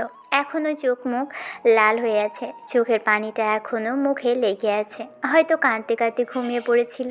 এবার ঈশান এসে ফ্রেশ হয়ে মেয়েটার পাশে বসতেই খুশি ওর থেকে দূরে সরে গেল। তারপর খাটের সাথে পিঠ ঠেকিয়ে দুহাতে হাঁটু ধরে মাথা নিচু করে রাখলো। তখন ঈশান বলতে লাগলো, বউ, খিদে পেয়েছে তোমার? তুমি দুপুর থেকে কিছু খাওনি তাই না? জানো, তুমি খাওনি বলে আমিও খাইনি। ঈশানের মুখে এমন কথা শোনার সাথে সাথেই খুশির চোখ জোড়া বড় বড় করে তাকালো। ছেলেটা একটু মুচকি হেসে এগিয়ে আসতেই খুশি ওর থেকে সরে যেতে নিলে ঈশান ওকে জোর করে টেনে কাছে এনে তারপর মুখের দুপাশে হাত রেখে বলতে লাগলো, তোমার বোনের থেকেও না তুমি অনেক বেশি কিউট। আগে যদি জানতাম তোমার বোনের বিয়েটা জোর করে এমন করে দিবে তাহলে আমি তোমার সাথেই প্রেম করতাম, কারণ তোমাকে বোঝাতে আমার সহজ হতো। আর তোমার বোনকে দেখো, ব্ল্যাকমেল করতেই বিয়েটা করে নিল। আমি যদি তোমার সাথে প্রেম করতাম তাহলে তোমাকে বোঝালে তুমি অবশ্যই আমার জন্য সুইসাইডও করতে, দ্বিতীয়বার ভাবতে না। সেটা আমি জানি তো জান পাখি। ঈশানের কথাতে খুশি অবাক হচ্ছে।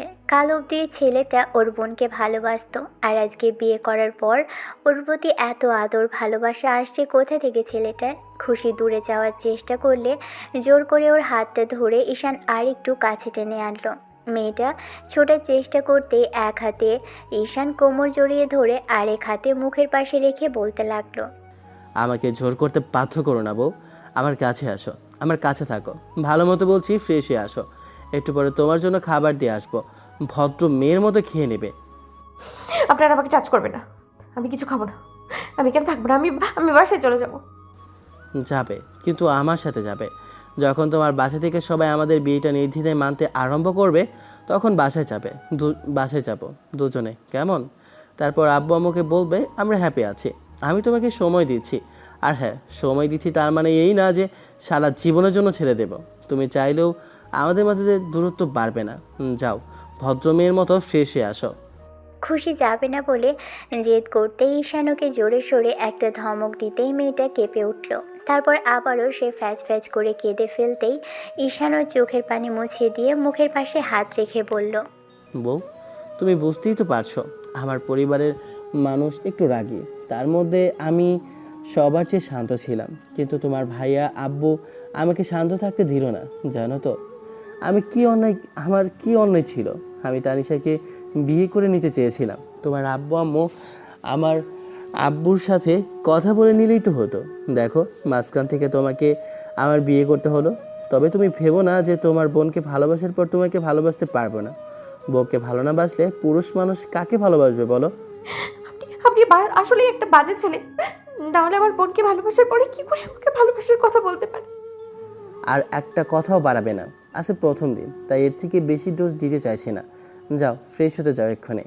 আর কথা বাড়াবে না বলে দিলাম।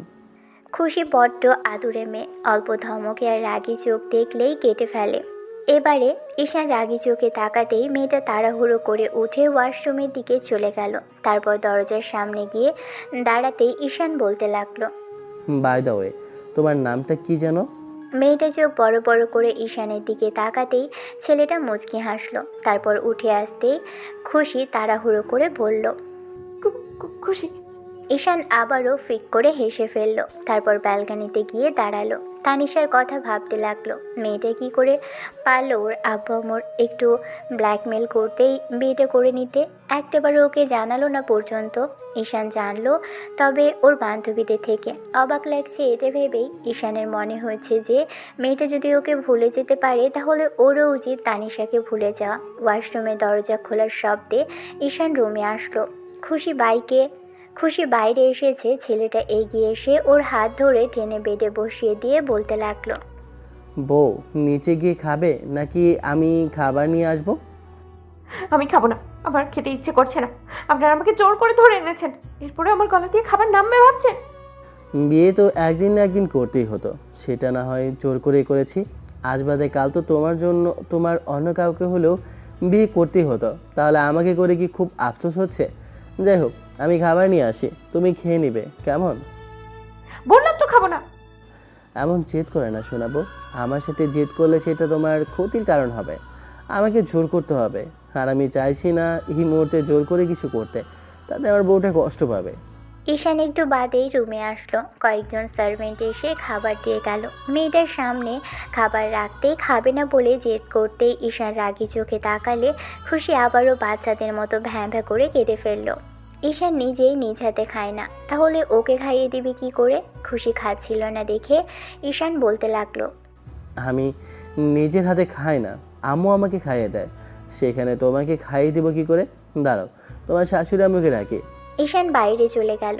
খুশি সেখানেই বসে রইল।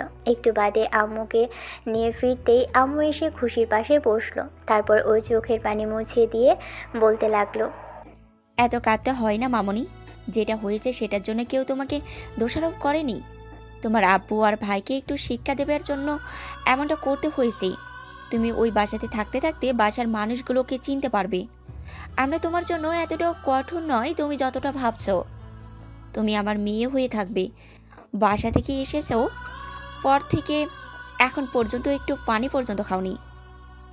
এখন একটু খেয়ে নাও, আমি খাইয়ে দিচ্ছি তোমাকে।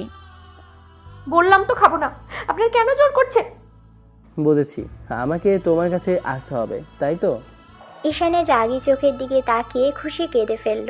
এবার আম্মু ছেলের দিকে রাগি চোখে তাকিয়ে বলতে লাগলো, তোমরা তিন বাবা ছেলে মিলে কি শুরু করলে বলো তো? আমি তো আমার মিষ্টি বৌমাটাকে বোঝাচ্ছি, তাহলে তোমাকে এর মাঝখানে কথা বলতে হবে কেন? তুমি বাইরে যাও, আমি ওকে খাইয়ে দিচ্ছি। আম্মু খাবার মেখে খুশির মুখের সামনে ধরল। মেয়েটা খাচ্ছে না দেখে আম্মু রাগি চোখে তাকাতেই মেয়েটা কান্নার মাঝেও খেয়ে নিল। শাইলা বেগম অন্য হাতে খুশির চোখের পানি মুছিয়ে দিতেই হাজারটা কথা বলতে লাগলো। খুশি বাচ্চাদের মতো খাচ্ছে। ঈশান ওদের থেকে দূরে দেওয়ালের সাথে পিঠ ঠেকিয়ে মুখে হাত দিয়ে দাঁড়িয়ে আছে। ঈশানকে দেখে খুশি হয়তো বা লজ্জা পাচ্ছে। আম্মু খুশিকে উদ্দেশ্য করে বলতে লাগলো, মামনি, তোমার বরটাকেও এখন পর্যন্ত খাইয়ে দিতে হয়, আর দুপুরের খাবারটা তাকে আমি না খাওয়ালে সে খেতেই চায় না। এত অবাক হবার কিছু নেই মামনি। এখন হয়তো একটু রাগ করে আছো, কিন্তু দিন শেষে তোমাকে আমার ছেলেটার দায়িত্ব নিতে হবে। আমার ছেলেটাকে নিজ হাতে খাইয়ে দিতে হবে এরপর থেকে। খুশি কাঁদলো আর খেলো। খাওয়া শেষ হতেই আম্মুর মুখটা মুছিয়ে দিয়ে তারপর সার্ভেন্টকে ডাকতেই সার্ভেন্ট এসে প্লেটগুলো নিয়ে গেল। এবার ঈশান রুমের বাইরে চলে যেতেই আম্মু খুশির পাশে বসে ওকে হাজারটা কথা বলতে লাগলো। খুশির মনে হচ্ছে এ বাড়িতে একটা মানুষ আছে যার রাগটা একটু কম। তবে শাশুড়ি আম্মুর প্রথম কথাগুলো শুনে অনেক ভয় লাগছিল, কিন্তু এখন ওকে অভয় দিল। বলল, সব কিছু ঠিকঠাক হয়ে গেলে আর ওদের বাসার পরিবেশটা একটু ঠান্ডা হলেই দু বাসা থেকে কথা বলা হবে। আর ঈশানের আব্বুই নাকি এসব বলেছে। এ বাসার মানুষগুলো খুশিকে মেয়ের মতো রাখবে, সেটা আম্মু ওকে আবারও আশ্বস্ত করলো। খুশি আর কাঁদছে না এখন। শাশুড়ি আম্মুর কথাগুলো মনোযোগ সহকারে শুনছে। রাতে ঈশানের খাওয়া দাওয়া করে রুমে আসলো। দরজাটা লক করে দিতেই খুশি ভয় পেয়ে গেল। বুকটা ধুক ধুক করছে মেয়েটার। এখন আবার এই বজ্জার ছেলেটা ওকে জোর করবে না তো? যে রাগী তাতে অসভ্যতাটা করতেও পারে। একটু আগেই খুশিকে একটা মেয়ে সার্ভেন্ট এসে কিছু ড্রেস দিয়ে গেছে। ড্রেসগুলো দেখে খুশি অবাক হয়েছিল। তবে আম্মু ওকে নিজের হাতে শাড়িটা পরিয়ে দিয়ে গেছে। মেয়েটা শাড়ি পরে বসেছিল, তবে বউ সাজায়নি। বলেছে পরবর্তীতে ওদের বিয়েটা আবার হবে। তবে কালো শাড়িতে এই মুহূর্তে মেয়েটাকে যে অসম্ভব রকমের সুন্দর লাগছে, ঈশান সেটা ওর দিকে তাকাতেই বুঝতে পারল। তারপরও বারবার তানিশার কথা মনে পড়ছে। ওর বড় বোনের দিকে তাকিয়ে ঈশান এসে মেয়েটার সামনে বসলো। খুশি ভেবেছিল ছেলেটা ওকে জোর করবে, কিন্তু তা না করে ঈশান এক সাইডে শুয়ে পড়ল। খুশি একটু ভয় পেয়ে সরে গেল।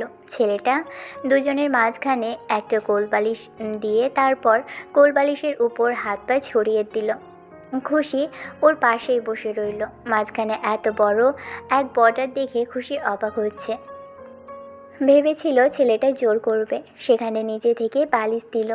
খুশি 5 মিনিট যাবৎ বসে আছে দেখে ঈশান বলতে লাগলো, আপনাকে কি ঘুমানোর জন্য লেটার দিতে হবে, নাকি আমাকে স্পেশাল ওষুধ দিতে হবে ম্যাডাম? খুশি ফ্যাল ফ্যাল করে তাকিয়েছিল ছেলেটার দিকে। তারপর হঠাৎই ঈশানের এমন কথাতে শুয়ে পড়ল। অন্যদিকে ফিরে শুতেই তখন ঈশান বলতে লাগলো, যদি খুব বেশি আফসোস হয় তাহলে বলতে পারেন, আমি কোলবালিশের জায়গাটা আপনাকে দিতে পারি।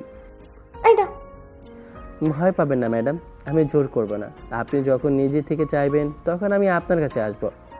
খুশি ঘুমোতে পারছে না। ঈশান অনেকক্ষণ আগেই ঘুমিয়ে গেছে। খুশি বাইরে যাওয়ার জন্য দরজাটা খোলার চেষ্টা করতেই বুঝতে পারল বাইরে থেকে লক করা আছে, চাবি ছাড়া যেটা খোলা সম্ভব না। খুশি বুঝতে পেরে আবার গিয়ে ঈশানের পাশে শুয়ে পড়ল। পরদিন সকালে ঘুম ভাঙলো ঠিক আগের রাতের মতোই। দুজনের কোলবালিশের উপর হাত পা ছড়িয়ে দিয়েছে। ঈশানের ঘুম ভাঙতে দেখলো খুশি ওভাবেই শুয়ে আছে আর ফ্যাল ফ্যাল করে ওর দিকে তাকিয়ে আছে। ঈশান উঠে বসতেই খুশি তাড়াহুড়ো করে উঠে গেল। দুজনের মাঝে দূরত্ব তৈরি করতেই ঈশান বলতে লাগলো, যাও গোসল করে আসো, আর ওয়ার্ডরোবে দেখো তোমার জন্য শাড়ি আর ড্রেস রাখা আছে। কেন গোসল করতে হবে কেন? আপনি তো আমার কাছে আসেননি, আর আমি বিয়েটাও মানি না। তাহলে কথা বাড়িও না জান পাখি, গিয়ে গোসল ছেড়ে আসো। আর এত কথা বলতে হয় না, স্বামীর উপর দিয়ে বেশি কথা বলা বেয়াদবি, জানো না তুমি? খুশি মুখ ভেঙচি কেটে উঠে ব্যালকানির দিকে যেতে গেলে ঈশানের রাগ হলো। মেয়েটা কোনো কথা শুনতে চায় না, তার উপর কালকে থেকে তেড়ামি করেই যাচ্ছে। ঈশান আর এক মুহূর্ত দেরি করলো না। ব্যালকানিতে গিয়ে খুশিকে পিছন থেকে একটা হাত ধরে টানতেই মেয়েটা ওর দিকে ফিরল। ঈশান হ্যাঁচকা টানে মেয়েটাকে কোলে উঠিয়ে নেয়। খুশি ছটফট করতে লাগলে ঈশান ধমক দিতেই মেয়েটা চুপচাপ হয়ে গেল। ঈশানের ধমকটাতে যে খুশি কালকে থেকে বড্ড বেশি ভয় পাচ্ছে সেটা ছেলেটা খুব ভালো করে বুঝতে পারছে। ঈশান মেয়েটাকে এনে ওয়াশরুমের শাওয়ারের নিচে দাঁড় করিয়ে দিয়ে শাওয়ারটা ছেড়ে দিতেই খুশি ভিজে গেল। রাগের মাথায় খুশি বেশ খানিকটা ঈশানকে বকাঝকা করতে লাগলো আর বাচ্চাদের মতো ফ্যাচ ফ্যাচ করে কাঁদতে লাগলো। ছেলেটা ওয়াশরুমের দরজাটা টেনে দিয়ে গেল। একটু বাদে ওর গোসল শেষ হতেই খুশি দরজায় টোকা দিয়ে বলতে লাগলো, শোনে না, বলছি কি, আমি তো ওয়াশরুমে কিছুই আনিনি। আপনি টাওয়াল আর একটা শাড়ি দিন না প্লিজ। টাওয়াল দিচ্ছি, ওটা পরে বের হও, বাকিটা পরে দেখা যাবে।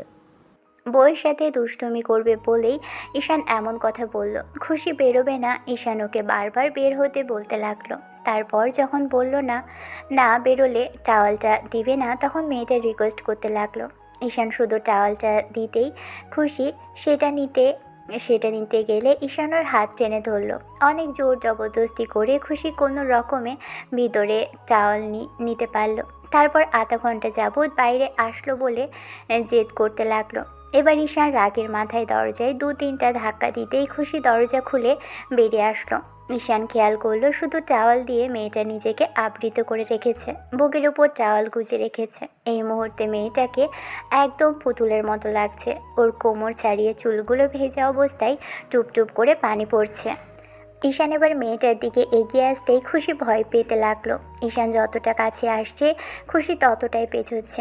ঈশান হালকা করে মেয়েটার কোমরে হাত রাখতেই খুশি কাঁপাকাঁপি শুরু হয়ে যায়। ভাবে ঈশান কিছু করতে আরম্ভ করবে কিনা। তখন ছেলেটা ওর কোমর জড়িয়ে ধরে নিজের সাথে মিশিয়ে মেয়েটার চোখের দিকে তাকিয়ে রইল। খুশি চোখ খিচে বন্ধ করে রেখেছে আর 2 হাতে ঈশানের বুকের উপর রেখে আটকানোর চেষ্টা করেছে। ঈশান ঘোরের মাঝে খুশির গলায় আর ঘাড়ে নাক ডোবাতেই মেয়েটা চমকে গেল। তারপর জোর করে ছাড়ানোর চেষ্টা করতেই ঈশান একটু দূরে সরে যায় আর একটু মুচকি হাসে। ছেলেটা ওয়ার্ড্রপ থেকে এক গাদা শাড়ি বের করে ওর সামনে রাখে। খুশি তাড়াহুড়ো করে সেখান থেকে একটা নিয়ে ওয়াশরুমে যায়। আধা ঘন্টা পর মেয়েটা ওয়াশরুম থেকে বেরিয়ে আসতেই ঈশান হেয়ার ড্রায়ার দিয়ে খুশির চুলটা শুকিয়ে দেয়।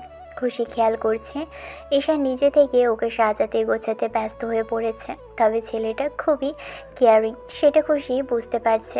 রাগও করতে পারছে না, আবার পরক্ষণে মনে হচ্ছে এটা ওর বোনের বয়ফ্রেন্ড ছিল, কিন্তু এখন ওর হাজব্যান্ড। মানতে না চাইলেও এটাই সত্যি যে কাল ওদের বিয়ে হয়েছে। মাঝে কেটে গেছে 7টা দিন। খুশি এই 7 দিনে ঈশানের সাথেই আছে।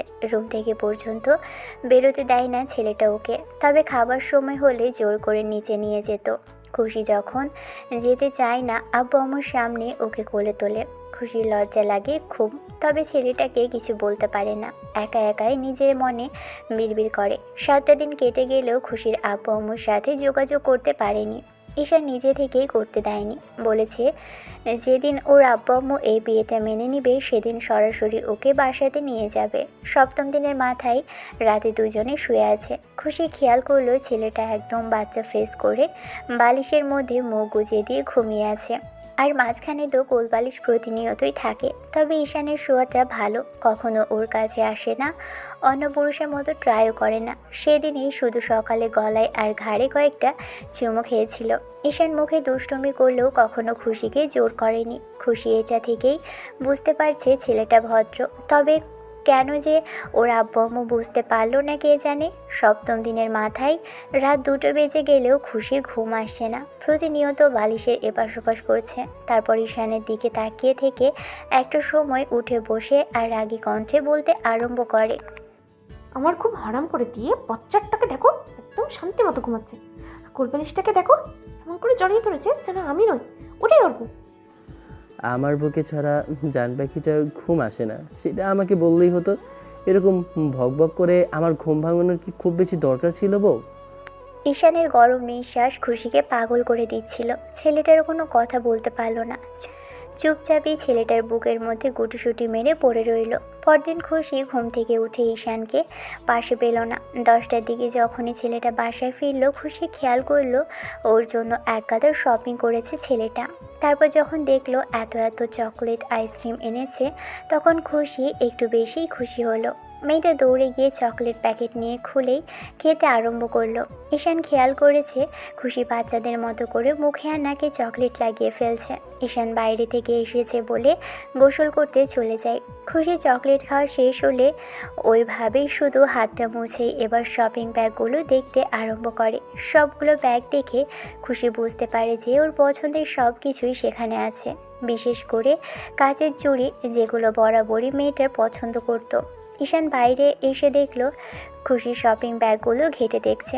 ঈশানকে দেখে মেয়েটা উঠে যেতে নিলেই ছেলেটা ওকে হালকা টান দিয়ে বসিয়ে দিল। নিজেই পাশে বসে এক হাতে কোমর জড়িয়ে ধরে আরেক হাতে মুখের অন্য পাশে রাখতেই খুশি লজ্জা পেল। আজকাল ঈশানের স্পর্শগুলো কেন জানি খুশির কাছে অনেকটাই আদরের স্পর্শ লাগে, যেটা ওর মনে এক অজানা শিহরণ জাগিয়ে তোলে। তাই তো মেয়েটা বলতে পারে না, প্রতিবার চুপচাপ হয়ে যায়। বিয়ের পরদিন থেকে যতবার মেয়েটাকে স্পর্শ করেছে, ততবারই ও একদম চুপচাপ হয়ে যায়। ঈশানের এরকম স্পর্শে খুশি চোখ বড় বড় করে ওর দিকে তাকিয়ে রইল। এবার ঈশান ওর নাকে মুখে লেগে থাকা চকলেটগুলো ঠোঁট দিয়ে পরিষ্কার করে দিল। খুশি লজ্জায় একদম মাটির সাথে মিশে যাচ্ছিল। ঈশান ওর গালে একটা চুমু খেয়ে নিয়ে বলতে লাগলো, বউ পাখির এগুলো পছন্দ হয়েছে? খুশি ঈশানের কাছ থেকে চলে যেতে নিলেই ছেলেটা ওকে আরেকটু শক্ত করে কোমর জড়িয়ে ধরে তারপর বলতে লাগলো, কি সমস্যা তোমার? এরকম ছটফট করে কেন সবসময়? প্রত্যেকটা মেয়ে চায় তার স্বামী তাকে ভালোবাসুক, আর সেখানে তোমাকে এত ভালোবাসার পরেও দূরে সরে যেতে চাইছো? আমি অবহেলা করলে তুমি সেটা সহ্য করতে পারবে না খুশি। খুশি মাথা নিচু করে রইল। ঈশান চুড়িগুলো বের করে নিজেই মেয়েটার হাতে পরিয়ে দিতে লাগলো। ঈশান মেয়েটার হাতে চুড়িগুলো পরিয়ে দিচ্ছিল আর হাতে চুমু খাচ্ছিল। খুশির এই মুহূর্তে প্রচণ্ড পরিমাণে লজ্জা লাগছে। ছেলেটাকে বলতেও পারছে না। খুশি ঈশানের থেকে সিনিয়র হয়েও এখনও ছেলেটাকে আপনি করেই ডাকে। মেয়েটা লজ্জা পাচ্ছে দেখেই ঈশান উঠে গেল। সেদিন দুপুরের দিকে খুশি ঈশানের কাছে ফোনটা চাইল, কারণ জিজ্ঞেস করলে খুশি বলল বাসায় কথা বলবে। ঈশান ফোনটা দিয়ে বলতে লাগলো, নাও, আব্বু আর ভাইয়ার কাছে ফোন করে বলো তোমার হাজবেন্ড তোমাকে ঠিক কতটুকু টর্চার করছে, আর বাসা থেকে এখানে ঠিক কতটুকু কষ্টে আছো। যদি পারো তো পুলিশ অফিসারের নম্বর সেভ করা আছে, সেটাই কল করতে পারো। খুশি ফোনটা নিয়ে গাল ফুলিয়ে ব্যালকানিতে চলে গেল। ঈশান জানে খুশি তেমন কিছু করবে না। মেয়েটা প্রথমে আম্মুকে কল করলো। আম্মু রিসিভ করতেই মেয়ের কথা শুনে কিছুক্ষণ কান্নাকাটি করলো। খুশি ভিডিও কল করে দেখালো ও ঠিক কতটুকু খুশি আছে। খুশি আম্মুকে বোঝালো সব ঠিক আছে। তখন আম্মু আব্বুকেই ডাকতে লাগলো। ওর আম্মু ভাইয়া সবাই আসলো। খুশি ভিডিও কলতে থেকেই ওর আব্বুকে উদ্দেশ্য করে বলতে লাগলো, আব্বু, আমি এখানে অনেক ভালো আছি, তোমরা আমাকে নিয়ে চিন্তা করো না, ওরা অনেক ভালো।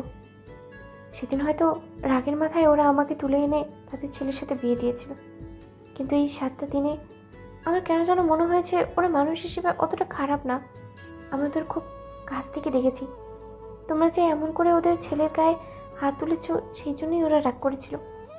আপু যদি একই কাজ করতো ওরা করতো, তোমরা মানতে পারতে। তোমরা অনেক বড় অন্যায় করেছো, আর তার জন্য তানিশার জায়গাটা আমাকে নিতে হয়েছে। এই বাড়ির মানুষগুলো অনেক ভালো। ওর আম্মু আমাকে মেয়ের মতো ভালোবাসে। আর ঈশান, সে তো অনেক ভালো একজন মনের মানুষ। আমার এখন মাঝে মাঝে হিংসে হয় যে আমি আমার বোনের জায়গাটা নিয়ে ফেললাম।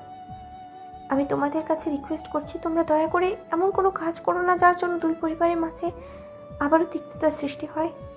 আর ওর আব্বু বলেছে যে তোমরা রাজি হলে দুই পরিবার বসে কথা বলবে। তারপরেও এমন কোনো কাজ করো না যার জন্য ঝামেলা হয়। তোমরা অন্যায় করেছিলে, সেই অন্যায়ের শাস্তিস্বরূপ আমাকে ওরা ছেলের বউ করে এনেছে। দয়া করে আর কোনো ভুল করো না, তাতে না আমার স্বামী কিংবা আমার শ্বশুরবাড়ির কোনো ক্ষতি হয়, তাহলে সেটা তোমাদের ক্ষতির কারণ হবে। আপু প্লিজ সিন ক্রিয়েট করা বন্ধ করো এবার। যেটা হয়েছে সেটা আমি মেনে নেওয়ার চেষ্টা করছি, এখন তোমরাও করো। তুই কি বলছিস বল? বোন, তোর কি মাথা ঠিক আছে? ওরা তোকে জোর করে তুলে নিয়ে গিয়ে ছেলের সাথে বিয়ে দিয়েছে, এসব আমরা মেনে নেব? তাহলে কি করবেন? ওদের পুলিশে দেবে? তোমরা থানাতে গিয়ে কমপ্লেন করবে? যা খুশি তাই করতে পারো। আমি ঈশানের সাথে ভালো আছি। বলতে পারো 7 দিনে কি এমন দেখলাম? 7 দিনে দেখেছি ওরা কতটা ভালো। দেখো, এর থেকে ভালো পারতে হয়তো বা তোমরা আমাকে বিয়ে দিতেই পারতে না, দিতে পারতে, কিন্তু যে ছেলেটা আমার বোনকে ভালোবাসতো সে আমার সাথে মানিয়ে নেওয়ার চেষ্টা করছে। আর এসব শুধু তোমাদেরই জন্য। তোমরা নিশ্চিন্তে থাকতে পারো, উনি আমার কোনো ক্ষতি করতেই দিবে না। তাই দয়া করে এমন কোনো কাজ করো না যার জন্য সেটা আমার কষ্টের কারণ হয়। আপু তাহলে আমি কষ্ট পাবো, এখন এটা আমারও পরিবার। মেয়ের এমন কথা শুনে বাবা, ভাই আর আম্মু চুপ করে রইল। খুশি কলটা কেটে দিল। তারপর একটু বাদেই ওর বোনকে ফোন করতেই তানিশা বলতে আরম্ভ করলো। আপু, তোর নাকি ঈশানের সাথে বিয়ে হয়েছে? তুই এত সব মেনে নিলি কি করে? তাছাড়া হুটহাট করে বিয়ে হলো, তুই একটাবার বারণও করতে পারি না কেন ওদের? খুশি ছোট বোনকে সব ঘটনা বলল।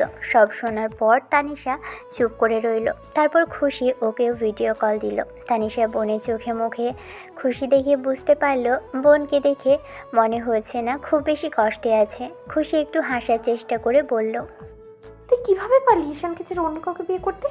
তুই ছেলেটার সাথে পালিয়ে যেতি, শেষে তোর বয়ফ্রেন্ডকে আমার বিয়ে করতে হলো। এটা কি কম কষ্টের বল? আমি এই বাড়ির আসার পর থেকেই দেখেছি ওরা ঠিক কতটুকু ভালো মানুষ। ওদের সাথে আমি মানিয়ে নেওয়ার চেষ্টা করছি। আমি প্রথমে ভেবেছিলাম সুযোগ পেলে পালিয়ে যাব, কিন্তু আমার এখন এখান থেকে পালিয়ে যাওয়ার আর কোনো ইচ্ছেই নেই বোন। তবে এইটুকু মনে হচ্ছে, তুই যদি এই বাড়ি এসে থাকতি তাহলে বুঝতে পারতি ওরা ঠিক কতটুকু ভালো। আমার মনে হয় তুই বিয়েটা ইচ্ছে করেই করিসনি, তাই না? দুজনের মাঝে কিছুক্ষণ নীরবতা চলল।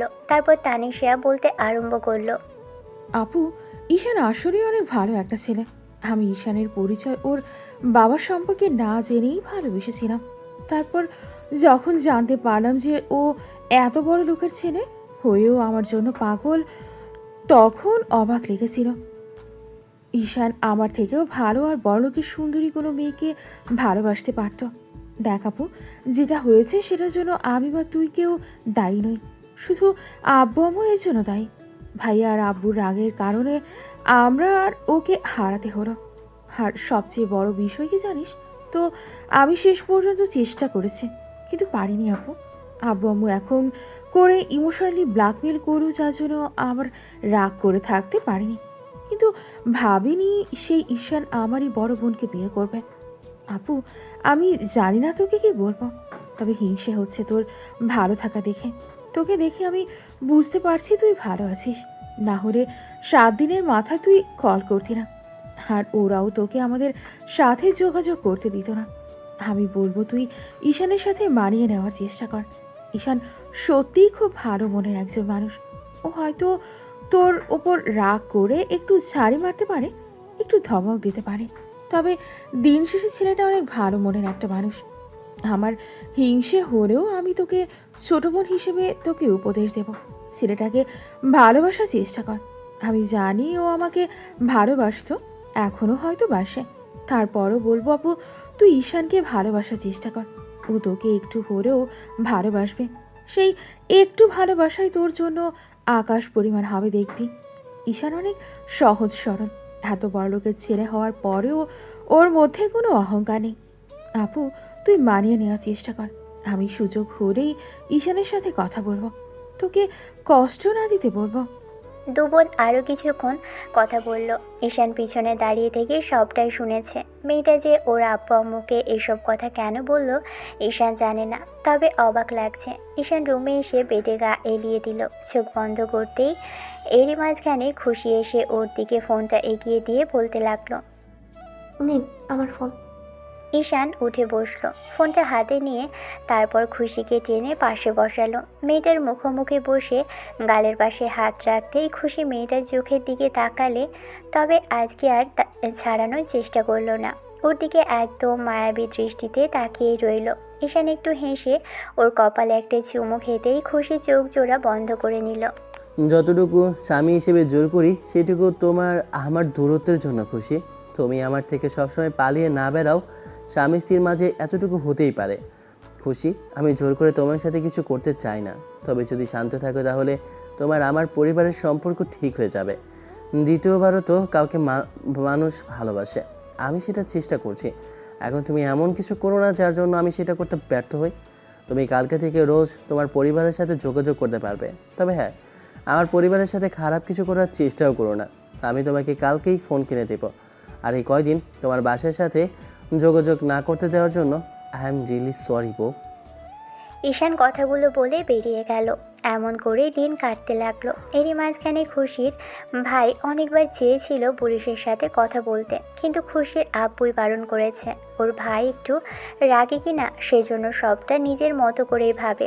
এরই মাঝখানে ঈশানের ভাইয়া আব্বুর সাথে কথা বলেছে। দুজনে ভেবেছে যদি খুশির পরিবার থেকে সবটা ঠিকঠাক করে নিতে চায় তাহলে ওদের দিক থেকে কোনো সমস্যা নেই। আব্বু এও সিদ্ধান্ত নিয়েছে দু পরিবারের সম্পর্কের উন্নতি হলে ওদের বিয়েটা আবারও ধুমধাম করে দিবে। আর বড় ভাইয়ের জন্য আব্বু তার বন্ধুর মেয়েকে ঠিক করে রেখেছিল। মেয়েটার সাথে ভাইয়া গত কয়েক মাস যাবৎ কথা বলছে। দুজনের মধ্যে ভালো বোঝাপড়া। মাঝখান থেকে ঈশানের বিয়েটাই যাকে ভালোবাসে না তার সাথেই হলো। মাঝখানেই 2 মাস পেরিয়ে গেল। এরই মাঝখানে খুশির দিক থেকে তেমন কোনো সিগন্যাল না পেলেও মেয়েটার আগের মতো আর ছটফট করে না। সব সময় ওর সাথে রাগ যে দেখায় না। প্রথম 1 মাস একটু তেড়ামি করলেও এখন আগের থেকে অনেক বেশি স্বাভাবিক হয়ে গেছে। ঈশান যেটা বলে সেটা খুব সহজে মেনে নেয়। ঈশান বুঝতে পারছে খুশি নিজের রাগ আর জেদ থেকে ওকে ভালোবাসতে পারছে না। জোর করে ওকে বিয়ে করার জন্যই এমন করে দূরে সরে থাকে। ঈশান জানে খুশি ওকে বোনের প্রেমিক ভাবলে কখনোই ভালোবাসতে পারবে না। হয়তো খুশিও এগুলোই ভাবছিল। এরই মাঝখানে আব্বু আম্মুর রুমে আসে। আব্বু ঈশানের কাঁধের উপর হাত রাখতেই আব্বু আম্মুর উপস্থিতি টের পেয়ে ঈশান পিছন ফিরে দেখলো দুজনেই দাঁড়িয়ে আছে। তোমার শ্বশুর শাশুড়ির সাথে আমার কথা হয়েছে, তোমরা ওদের বাসায় যাও আর কয়েকটা দিনের জন্য ঘুরে আসো। তোমাদের ওখানে যাওয়া দরকার, তবে ভয় পেও না যে উল্টাপাল্টা কিছু ওরা করবে। আমি ওর আব্বুর সাথে কথা বলে নিয়েছি। ভদ্রলোক নিজের কাজের জন্য খুবই লজ্জিত। পারে তো পায়ে হাতে ধরে মাপ চাইছিল, এমন একটা অবস্থা।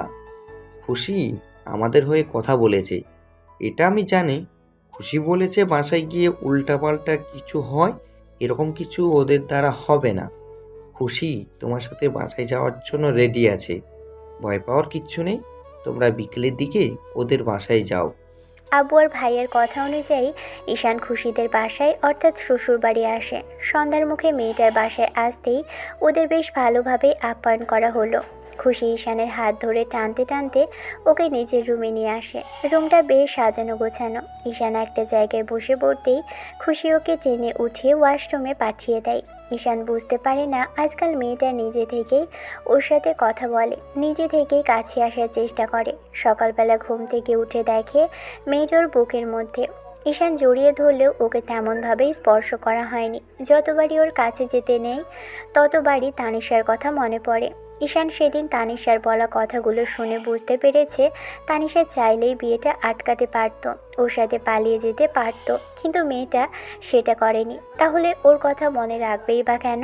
ঈশান সব চেষ্টা করেছে ঠিক করে নেওয়ার, কিন্তু কি করে পারবে? যাকে ভালোবাসলো তার বোনটাকে নতুন করে ভালোবাসতে। কাছে আসলেও এতটা সহজ নয় তেমন করে ভালোবাসা। অন্যদিকে খুশি এখন বারবার চেষ্টা করে মেয়েটার কাছে আসার, কিন্তু ঈশান নিজেই দূরে সরে যায়। 2 দিন বাদে সবাই খাবার খাচ্ছিল। ঈশানের সাথে খুশির আব্বু কিংবা ভাইয়া তেমন করে কথা বলে না। খুশির ভাইয়া ওর গায়ে হাত তুলেছিল দেখে ঈশানও নিজে থেকে কথা বলে না। তবে খুশির আম্মুর সাথে বেশ ভালো সম্পর্ক গড়ে উঠলেও খুশির আব্বু আসার পর একটু কথা বলেছিল, তারপর আর তেমন করে কথা বলতে চায় না। ঈশান বাসায় চলে যাওয়ার কথা বলছিল খুশিকে। মানুষ এরকম করে থাকলে ভালো লাগে। খুশি খাবার টেবিলে বসে কথাগুলো ভাবছিল, তখন ঈশান বলতে লাগলো, কি হলো, তুমি খাচ্ছ না কেন? শরীর খারাপ লাগছে খুশি? খুশির আব্বু আম্মু ভাইয়া সবাই ওর দিকে তাকালো। তখন খুশি খাওয়া রেখে উঠে দাঁড়ালো আর বলতে আরম্ভ করলো, আমার কিছু হয়নি ঈশান, আমি একটা কথা ভাবছি। গত 2 দিন হয়েছে আমি এই বাড়িতে এসেছি। আব্বু ভাইয়া আমার সাথে কথা বললেও তোমার সাথে কথা বলে না। আম্মু ছাড়া তোমার সাথে তেমন করে ভালো কেউ কথাও বলে না। ভাইয়া এত বড় একটা অন্যায় করেছে তোমার প্রতি, তারপরেও তার কোনো অনুশোচনা নেই। তুমি তুমি এই বাড়ির বড় মেয়ের জামাই, আর তোমার সাথে কেউ কথাই বলে না। ঈশান মেয়েটাকে শান্ত করতে চাইলে খুশি ওর হাত ধরে টেনে ওঠালো। ঈশান অবাক হলো, কিছু বলবে তার আগেই খুশি বলতে লাগলো, ঈশান, আমরা একটু বাদেই বাড়ি চলে যাব, আর কখনো এখানে আসবো না। 2 মাস হয়ে গেছে আমাদের বিয়ে। এর মাঝে আব্বু আম্মু পারতো না তোমার সাথে যোগাযোগ করতে? একে তো এত বড় অন্যায় করেছে, তার উপরে আবার নিজেদের অন্যায়ের জন্য একটু একটু ওদের অনুশোচনা নেই। তার উপরে ওরা তোমার সাথে কথাই বলে না। ঈশান খুশিকে থামানোর চেষ্টা করলে মেয়েটা রাগ করে খাবার রেখে উঠে গেল। ঈশান ওর পিছন পিছন রুমে আসে। মেয়েটা বেডে বসে কাঁদছে। ঈশান খুশির পাশে বসে ওকে কাছে টেনে নেয়। খুশি ভেবেছিল মেয়েটা ওকে বুকের মধ্যে লুকিয়ে নেবে। খুশিরও এই মুহূর্তে খুব ইচ্ছে করছিল ঈশানের বুকে মাথা রাখতে, কিন্তু ছেলেটা সেটা করেনি। ওকে বোঝালো। সন্ধ্যার মুখে খুশির আব্বু আর ভাইয়ার সবাই এসে ঈশানকে অনেকবার সরি বলল। ঈশানের সাথে খুশির ভাইয়া অনেকক্ষণ যাবৎ কথা বলেছে। তারপর রাত 8টার দিকে খুশির ছোট বোন অর্থাৎ তানিশা ও স্বামী সমেত বাসায় আসলো। ঈশানের সাথে দেখা হলেও শুধু জিজ্ঞেস করেছিল, কেমন আছে ঈশান? জি আলহামদুলিল্লাহ ভালো। ঈশান জিজ্ঞেস করেনি যে তানিশা কেমন আছে, তবে মেয়েটার স্বামী সংসার নিয়ে খুব ভালো আছে। ঈশান সেটা খুব ভালো করেই জানে। তাহলে সেই মেয়ের জন্য কেন নিজে কষ্ট পাবে? আর তানিশা যে সব কিছু ভুলতে বসেছে ঈশান সেটা জানে। অন্যদিকে খুশি এখন ঈশানের প্রতি দুর্বল, ছেলেটা বুঝতে পারছে। তবে মেয়েটা নিজে থেকে না বলা পর্যন্ত যে ওর কাছে আসবে না ঈশান, সেটাতেই বদ্ধপরিপক। কত রাতে খাওয়া দাওয়ার পরে ঈশান রুমে গিয়ে শুয়ে পড়েছিল। খুশিকে ওর বোন ডেকে ছাদে নিয়ে যায়। তারপর দুজনে পাশাপাশি দোলনায় বসে রইল। কি ব্যাপার, এত খুশি কেন তুই? আর হঠাৎ করেই বাসায় আসলি? নাকি আমি এসেছি দেখে আমার সংসার কেমন চলছে সেটা দেখার জন্য এসেছিস? তেমনটা না আপু, তোমাকে অনেকদিন দেখি না, তাই ঈশানের সাথে হ্যাপি আছো সেটা দেখার জন্য এসেছি। তবে তোমাকে দেখে আমার খুশি মনে হচ্ছে না। তোমার যে মনটা খুব বেশি খারাপ সেটা আমি বুঝতে পারছি। কি হয়েছে আমার আপুর? তানিশার কথাতে খুশির চোখে পানি টলমল করতে লাগলো। একটা মেয়ের স্বামী তার থেকে দূরে থাকে, তার ভালোবাসা প্রকাশ করতে পারে না। সে তাকে ভালোবাসে, তারপরও কাছে আসে না। ঈশানের স্পর্শ প্রথমে বিরক্তি লাগলেও এখন ছেলেটার আদুরে স্পর্শগুলো খুব বেশি আপন মনে হয়। খুশির মুখটা তানিশা ঘুরিয়ে ধরতেই খুশি কেঁদে ফেলল। ফুপিয়ে কেঁদে উঠল মেয়েটা। বোনটাকে এক হাতে জড়িয়ে ধরতেই খুশি ওর বোনকে জড়িয়ে ধরল। কিছুক্ষণ তানিশা ওর বোনের মাথায় হাত বোলালো আর হাজারটা কথা বলতে লাগলো। ওর পরিবার, ওর স্বামী সংসার কেমন চলছে সবই বলল। তারপর খুশি আর ঈশানের মাঝে কতটা দূরত্ব সেটা খুশি বলে দিল।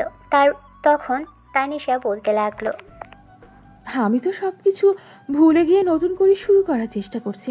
তাহলে আমার বয়ফ্রেন্ড ভেবে এত দূরে রাখার কি ছিল? ঈশানকে ভালোবাসতেই হতো।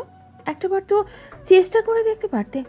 আমি বলেছি না ঈশান ছেলে হিসেবে অনেক ভালো, কিন্তু তুমি সেটা বোঝার চেষ্টা করনি। ছেলেটা নিজে থেকে বলেছিল নিজের রাগের কথা। দেখো, ও যদি জোর করে তোমার কাছে আসতো তুমি কি বলতে? বলতে যে ও তোমার উপর পুরুষত্ব দেখাচ্ছে। সেটা ঈশান করেনি। ও চেয়েছিল তোমাকে সময় দিতে, সেটা দিয়েছে। তাহলে তুমি কেন প্রকাশ করনি ওকে ভালোবাসো? জানি না, যতবার ও আমার কাছে আসে ততবারই মনে হয় ও তোর বয়ফ্রেন্ড ছিল। ঈশান তোকে ভালোবাসতো, এখন আমার সাথে কি করে মানিয়ে নেবে? আমি ওকে ভালোবাসি বলতেও পারি না। আমার খুব খারাপ লাগে জানিস। রাতে যখন ও ঘুমের করে আমাকে জড়িয়ে ধরে, আমার খুব ইচ্ছে করে ওকে বলতে। আমি বিয়েটা প্রথমে মানতে চাইনি, কিন্তু এখন ইচ্ছে করে ওকে বলতে। আমি ওকে খুব ভালোবাসি রে বোন। তাহলে দেরি করছো কেন? বলে দিলেই তো ঈশান তোমাকে ভালোবাসবে। এত কানাকাটি করার কি আছে? আমি ভেবেছিলাম তোমাদের মাঝে সব ঠিকঠাক হয়ে গেছে, আর তুমি ওর থেকে দূরে সরে থাকো। ও তো একটা পুরুষ মানুষ, ও নিজের কথাতে তোমার থেকে দূরে সরে আছে। আর এর একমাত্র কারণ আমার পরিবার। তুমি এগিয়ে গেলেই দেখবে তোমার কাছে আসবে। আপু, ভালোবাসার মানুষটাকে আগলে নিতে হয়, দূরে সরে যেতে নেই। তানিশা আপুকে বুঝিয়ে রুমে পাঠিয়ে দিল।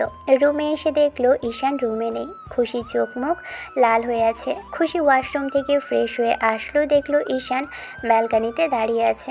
আনমনে মেয়েটা এসে ওর পাশে দাঁড়ালো। ঈশান একবার আর চোখে তাকিয়ে থেকে তারপর ফোনটা একবার হাতে নিয়ে পকেটে রাখলো। রাত 11টা বেজে গেছে। মেয়েটা এতক্ষণে ঘুমিয়ে পড়ে প্রতিদিন, আর আজকে কিনা ঘুমোয়নি। তার উপর কেমন যেন এলোমেলো লাগছে। চোখ দুটো কেমন ফোলা ফোলা, দেখে বোঝা যাচ্ছে কান্না করছিল। ঈশান খুশির হাবভাব দেখে ভাবলো মেয়েটা ওদের সম্পর্কে খুশি না, তাই ছেলেটা বলতে লাগলো, খুশি, আমি জানি আমার সাথে তুমি মানিয়ে নিতে পারছো না, আর পারবে কিনা সেটাও জানি না। আজকে তুমি আব্বু আম্মুর ওপর রাগ করে যে কাজটা করেছো, তার জন্য আমি অনেক খুশি হয়েছি।